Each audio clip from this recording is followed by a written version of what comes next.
Good afternoon, class. This is Professor Morales. It's Math 11, College Algebra.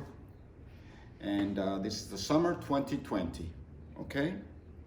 We're gonna get started with videos for your class. And today, right now, I'm about to do section 1.1 and 1.2. So they'll be done together, okay? Section 1.1 and 1.2. These are the basics, okay? The basics. Section 1.1, for example, begins discussing the set of real numbers, okay? When we say the word set, that means a collection of numbers, okay? For example, let me start with a collection of numbers.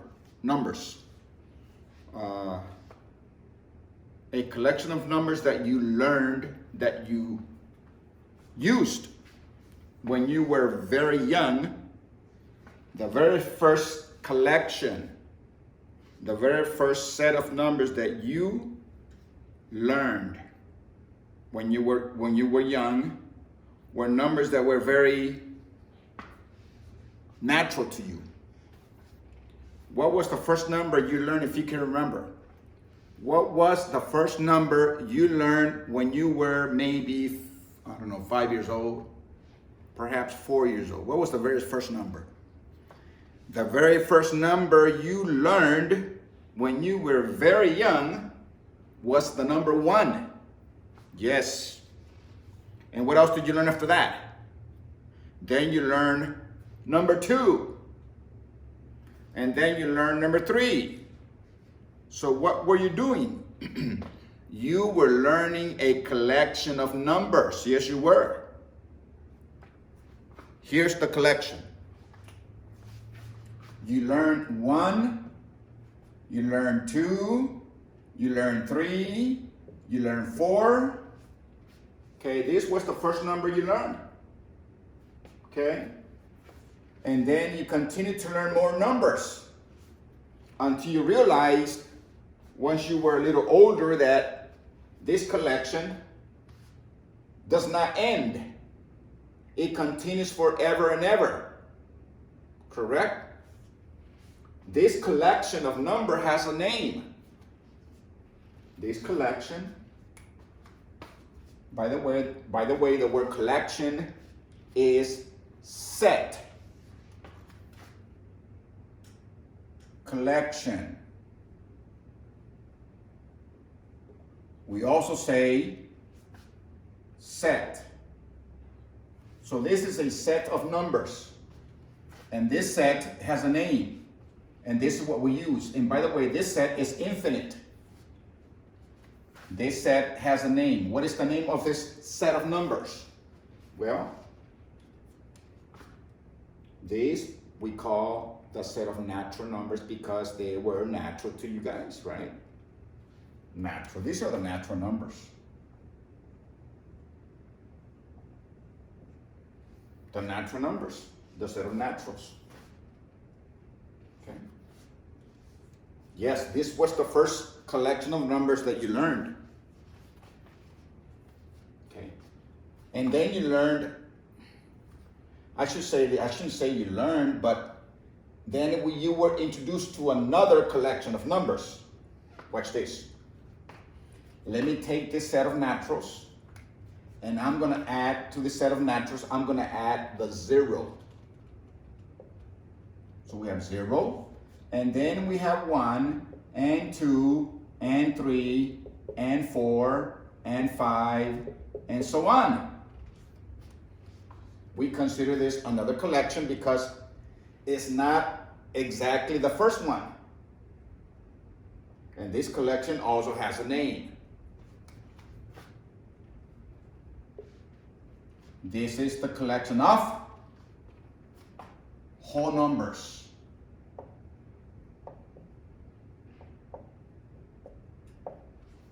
Those are the whole numbers.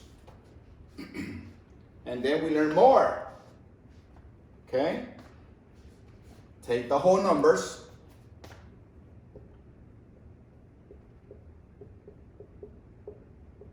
and so on, and take their opposites. Take the whole numbers, and take also the opposites of the naturals which are there. These are the naturals, look. So the opposite of 1 is -1. The opposite of 2 is -2. The opposite of 3 is -3. Opposite of 4 is -4. Opposite of 5 is -5. And so on in this direction.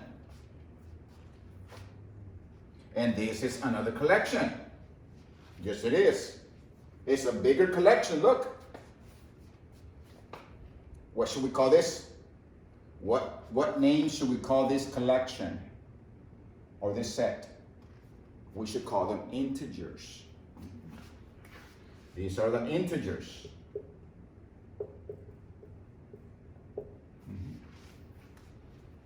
Well, once you have the integers, you can graph them on the number line.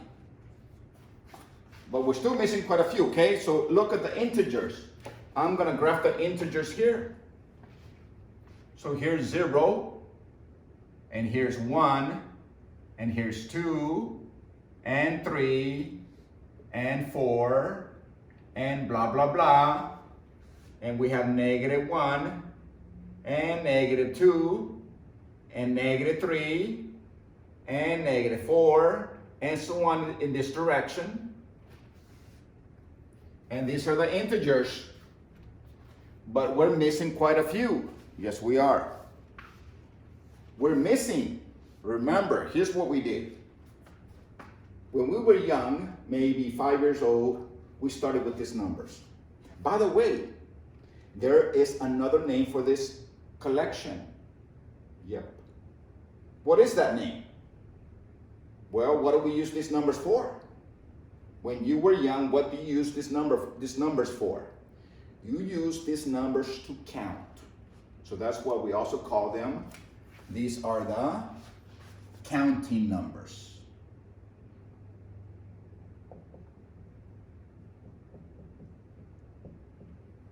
So the counting numbers. So the natural numbers are also called the counting numbers. Okay, then you got a little older, and then you were introduced to the number 0. When you were too young, you didn't know the concept of 0. Okay, but you got a little older, then you were introduced to 0, in addition to the numbers that you already knew. Put them together, and we have the whole numbers. As you got a little older, maybe in the 7th grade, maybe younger than that, maybe the 6th grade, you realize that you can also have 0, the natural numbers, and the opposite of the naturals. Together, now we have integers. But we're missing quite a few. What are we missing? After integers, what else did you learn? You tell me. Well, after integers, you learned that there were fractions. Yeah. Yep. After integers, you realized you were introduced to fractions. Maybe in the 6th grade, maybe in the 5th grade, I don't know. Okay? So, there's fractions. Fractions. But in mathematics, instead of calling them fractions, we're going to call them rational numbers. Okay? Instead of fractions, we're going to say rationals. Whenever you hear the word rational, what does that mean? A fraction. Okay? So what's a rational number? It's a fraction. So let's give a definition of a rational number. A rational number is a fraction A divided by B. That's a fraction. And this line means such that. This line means such that. So a rational number is A divided by B such that A and B are integers. B cannot be 0.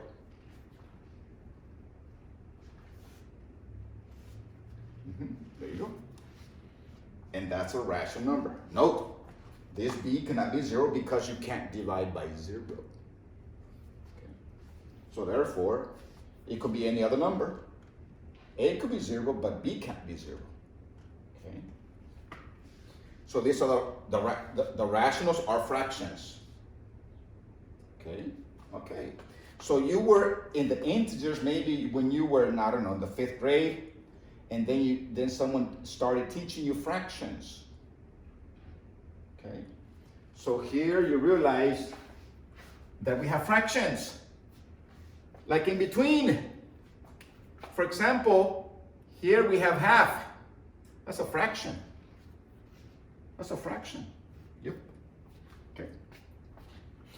So here is the definition of a rational number. A rational number is any number that can be expressed as a fraction. Okay? A rational number is any number that can be expressed as a fraction. Okay? So, once again, a rational number is any number that can be expressed as a fraction. So the question is 2 rational? Well, can you express 2 as a fraction? Yes, you can. 2 is rational. Why? Because 2 equals 2 over 1. A fraction. Remember, what is a rational number? It's A over B. So therefore, if you can express a number as a fraction, it's rational. So 2 is rational. How about -5? Is -5 rational? Yes, it is. -5 over 1. So -5 is rational. So here in the number line, we have the integers, but all these integers are also rationals. All of them are. But in addition to the integers, we have fractions. For example, this is half. This is half. By definition, that's a fraction. And so therefore, that's rational. Okay, and there we have 1/4. So here is 1/4. Is that rational? Of course it is, because it's a fraction. So therefore, the rationals contains all the integers. Yes? The rationals contains all the integers, okay? And so therefore, that's why on page 3, I gotta erase this, guys, because I don't have the room, okay? On page 3, okay, integers, fractions. On page 3, note, guys, that we have 2 types of numbers.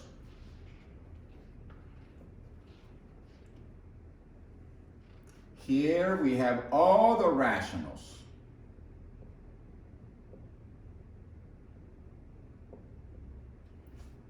And what's a rational number? You tell me.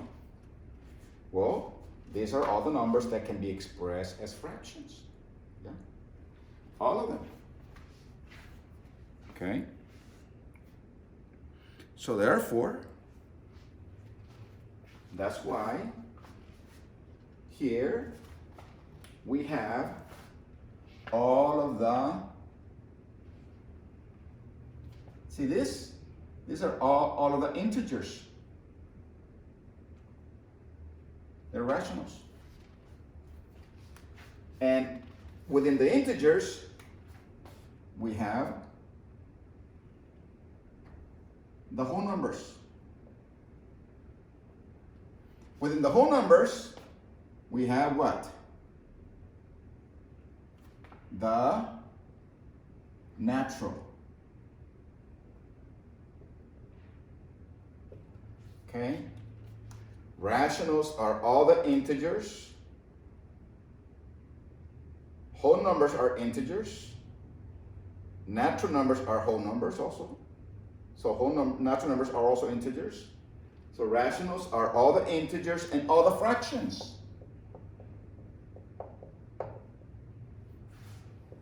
Here you have all the fractions, half, 3/4, all of them. And that's what page 3 says. You're going to be working with rationals and also irrationals. Irrationals. And what are irrationals? Well, the square root of 2 is an irrational number. This cannot be expressed as a fraction, by the way. It can't. Because there's no, you can express it as decimal, and the decimal is an infinite number without an infinite decimal without a pattern. Pi is irrational. The square root of 3 is irrational.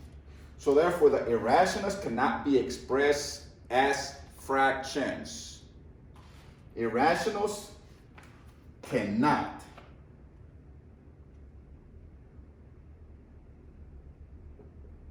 be expressed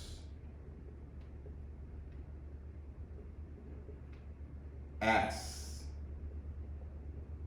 fractions. Nope. None of this can be expressed as a fraction. You can express it as a decimal that is an infinite decimal, and there's no pattern. Okay. Put these two together, and we have this together, the rationals and the irrationals, and we have what? The set of real numbers. And that's what you're going to be working with. You see, when you look at the number line consists of the real numbers. Okay? In the number line, you're going to find pi. What is pi? 3.14. And something else. It goes on forever and ever. Well, here you find pi. 3.14. I'm going to say right around there, you'll see pi. Okay? So the number line consists of the rationals and the irrationals. The entire number line. So in the future, when I say, look at this real number, what I mean is that real number comes from the number line. Okay?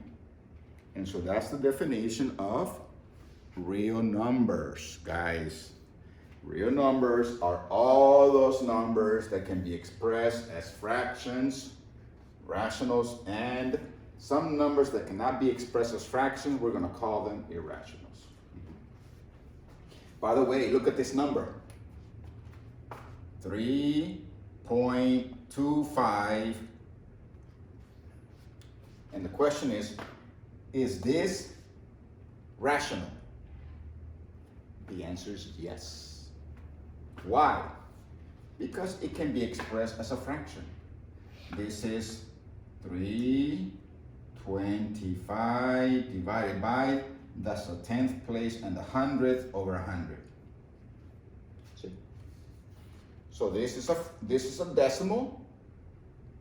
This is a decimal that has an end to it. Okay? Is 3.25. All decimals with an end to them are rationals. All of them. Okay? Now sometimes you're going to find this, look. 5.27, 27, 27, and the 27 repeats. The 27 repeats. Well, guess what? Is this rational? The answer is yes. This is a terminating decimal.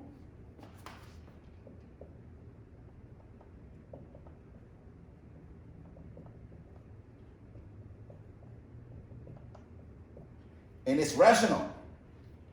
All terminating decimals are rationals. All terminating because there's an end to it. And this is a non-terminating decimal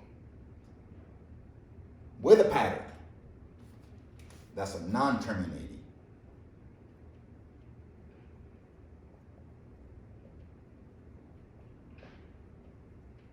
Decimal. Non-terminating, and then look, it repeats. Non-terminating and 27, 27, 27 repeat. So I'm going to write non-terminating repeating decimal.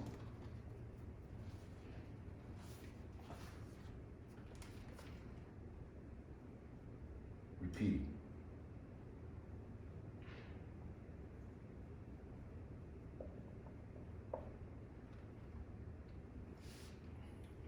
And guess what? This can be expressed as a fraction. We don't have the tools yet, okay? But yes, this can be expressed as a fraction.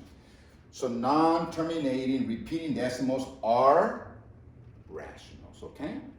This is rational. This is some A over B. Yes, it is. It's rational. So a terminating decimal, they're all rationals. A non-terminating decimal, non-terminating repeating decimal is also rational. And there are non-terminating, non-repeating. Okay? Non-terminating, non-repeating decimals, they are here. They are irrationals. So here you find non-terminating. Here you find, right here, non-terminating, non-repeating decimals. They are irrationals, like pi. That's non-terminating and it does not repeat. Irrationals. Okay? So you're gonna find, we're gonna be working with this. We can add them, we can subtract them, we can multiply them, we can divide them. Okay?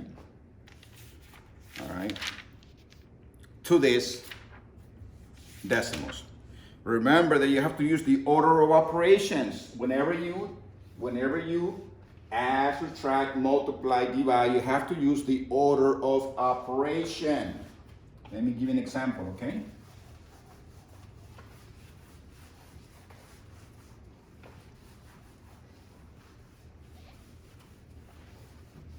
And what's the order of operations for the set of real numbers?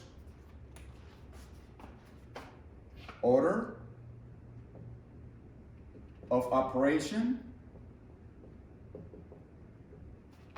Please excuse my dear Aunt Sally, from left to right. That's the order of operation. PEMDAS. For example, 3 squared minus 2 squared raised to the, I don't know, second,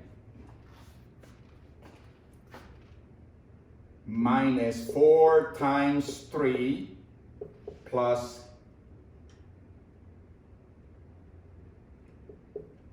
half. Well, the order operation says you better do the inside, parentheses, that's what it means.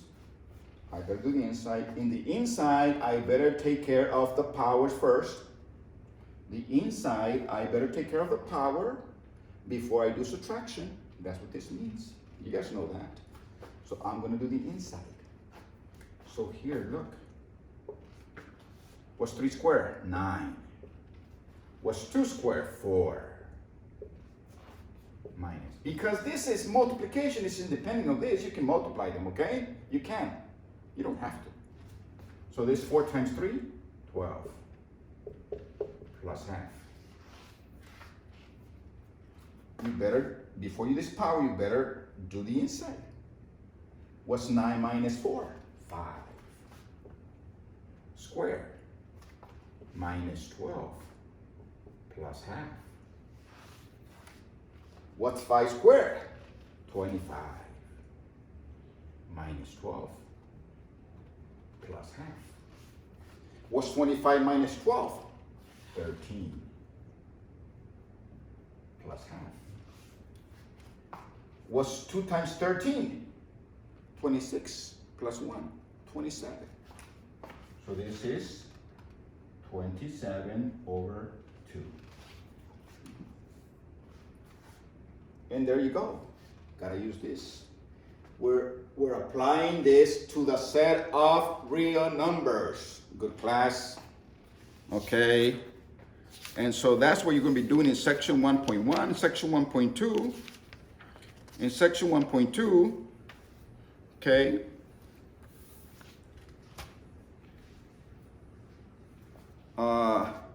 in section 1.2, now you're graphing. Yep. Section 1.2, you're graphing because sometimes you want to find the distance between 2 points. So you're just graphing in section 1.2. Okay. So this is what section 1.1. In section 1.2, you're graphing now.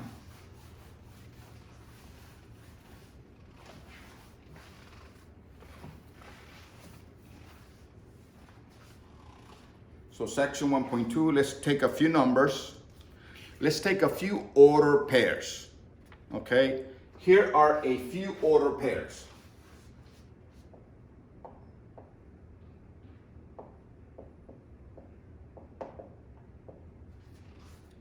And we're going to put them in set notation. So here's the first one. 1, comma 3. Here's the second one. 6, comma negative 2. A third. 4, comma 1. Here's a fourth. 6, no, let's not use 6 anymore. I already used 6. Let me do this one. Negative 3, comma, negative 1. This is a collection of order pairs. And in the book, a collection of order pairs we call a relation. Okay? So this is a relation. This equals to a relation. That's a relation. Okay, what's a relation? A collection of order pairs. And we can graph them. Sure, we can. We can graph them. You see, we can graph them. This is x. That's x, and this is y. Okay, let's take the first one. 1, and then 3. You guys know how to do this because this is math 11. And then 6, negative 2. 1, 2, 3, 4, 5, 6, negative 1, negative 2 right there. Okay, that's 6, negative 2. So this is 1, comma 3. 1, comma 3, and this is 6, negative 2. Yep. And we have this one, 4, comma 1. 1, 2, 3, 4, comma 1 right there. That's 4, comma 1. Okay. And then we have negative 3, comma negative 1. Negative 1. Negative 2, negative 3, and then negative 1 right there. So this is negative 3, comma, negative 1. And they're all order pairs. There you go. Okay? So don't connect them because they do not come from an equation. They come from a relation. So don't connect them, okay? Let me say it again. Do not connect them because these do not come from an equation. If they come from an equation, then you connect whatever points you get. but they come from a set. Say it like that. So don't connect them. Okay. All right.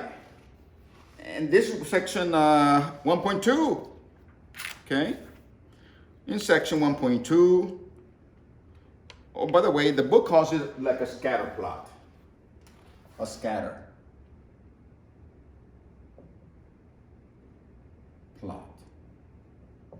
Scatter plot because they just point everywhere. That's what we call them, a scatter plot. Okay? And of course, you can find the distance between 2 points. You can find the distance between any 2 points, guys. Let me show you. Let me do this. Distance between 2 points. Here's the distance formula. Distance equals to the square root of x2 minus x1 squared, x2 minus x1 squared, plus y2 minus y1 squared. That's the distance formula. Okay? Say, for example, you want to find the distance between, say, for example, you want to find the distance between these 2 points. Look, between this point and that point. A straight line. That's a straight line. I don't care what anybody thinks. That's a straight line. Okay? And that's -1. Okay? This is -1. -3, -1. Okay? That's for 1. So look, you see that formula? Let's apply that formula to these 2 points. Sure. Label them. If you call this the first point, this is going to be the second. You may call this the second point, and that's going to be the first. However you want to do it out, doesn't matter. If you call this the first point, then this is, if this is the first point, then this is x1, comma, y1. And this must be the second point. And therefore this must be x2, comma, y2. Okay? So you see this formula? That's x2, 4, minus x1, -3. Just plug it in. Sure. Distance, the square root of. You see x2? That's 4.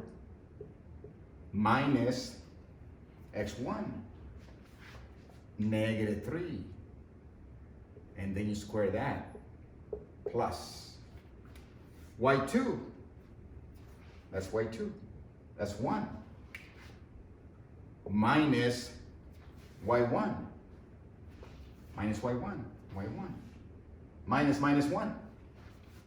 Minus 1. Quantity squared. Okay? So y2 minus y1. y2 is 1. y1 is -1. Here it is. Okay? And then you simplify. So this is the square root of. This is 4. Minus plus 3. Quantity squared. Plus this is 1. Minus is plus 1. Quantity squared. Okay? And therefore this equals to what? A 7. 7 squared. 7 squared. What's 7 squared, guys? 49 plus, that's 2 squared. What's 2 squared? 4. So this equals to the square root of 49 plus 4, which is 53. Okay, and now you just use your calculator. Use your calculator. Can I see someone's calculator? Can I see your calculator, ma'am? We're going to use a calculator, guys. Okay, and we're going to find the distance. Someone else is going to lend me their calculator right here. Okay, so let's take, for example, let's take 53, and let's take the square root of that. Where is the square root of that? The square root of 53. Oh, there it is. The square root of 53. Oh, I got 7.28. I'm gonna round to nearest 10th. So this 7.28, I'm gonna make it 7.3. Okay, so this is 7.3. That's the distance between these 2 points.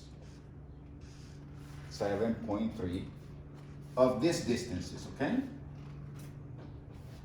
All right, very good. So this will be your section 1.2. Okay? Section 1.2, good class. Like I said, these are not too bad. They're okay. Okay? All right, so, okay. Section 1.2, 1.1 and 1.2. Thank you, Rich. Take care.